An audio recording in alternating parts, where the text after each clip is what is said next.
Okay, Cloverworks is cooking. Bro, Cloverworks is a really underrated studio. They have some bangers. And yesterday they just released a new anime called Wingbreaker. It's basically the new Tokyo Revengers. If you love Tokyo Revengers, I'm telling you right now, you will most definitely love Windbreaker. It has that very same aesthetic to it. Also, I do think the first episode of Wingbreaker is better in terms of animation and art style compared to the first episode of Tokyo Revengers. That first episode, the animation and art style, they went crazy. That might be a little bit of bias towards my end. I do like Cloverworks' art style a little bit more than Litten Films. But bro, shit, you can't lie to me. If you watch that first episode of Windbreaker, they basically started off with a fight in the very first episode, and that fight looked so good. Okay, Straw Hat, what is Windbreaker about? Why should I watch this anime? Why should I care about this? Now, when I was deciding what anime I would be watching for spring, I saw Windbreaker, and I thought the key visual was really cool, and I thought the art style was really cool, but I knew it was very similar to Tokyo Revengers from what I had heard. And I'm like, you know what? I don't want to watch this. I'm not too big of a fan of Tokyo Revengers. I know some people love it. So I thought I was going to skip it. I'm on Twitter last night.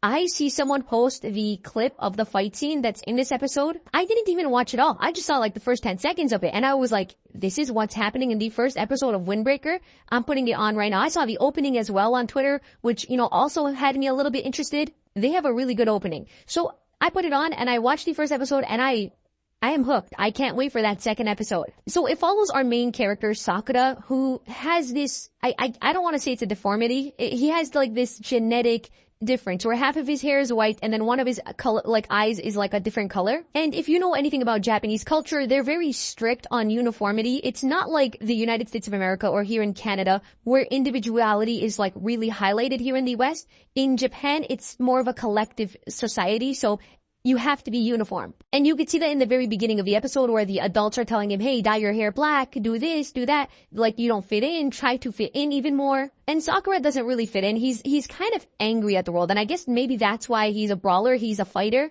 Anyone that pisses him off, like he's quick to like get agitated and he wants to fight. Anyway, so there's a high school by the name of Furin High where basically all the degenerates of the world gather at this high school. It's literally a famous high school for degenerates and delinquents and people that just love fighting. So he enrolls in this high school and he gets in, he moves to this town. And he finds out that the high school is a little bit different from the way he envisioned it. So the high school, Furin High, actually protects the town from other gangs, rivals, and teams. So Furin High in this specific town, even though they might be outcasts from, different regions, they are viewed as the heroes of this town. Also, the reason this anime is called Windbreaker is because this school uniform is kind of like a windbreaker. Bro, why didn't we have drippy school uniforms? In my school, we had a blazer. It was so shit. In my high school, we used to wear a blazer in the winter, and then in summer, we would wear a golf shirt. A windbreaker seems so cool, though. Like, I would have loved the windbreaker for the winter season. We also know that Sakura is going to become the hero of this town. I'm interested. I'm already interested in the cast of characters we've met in this first episode.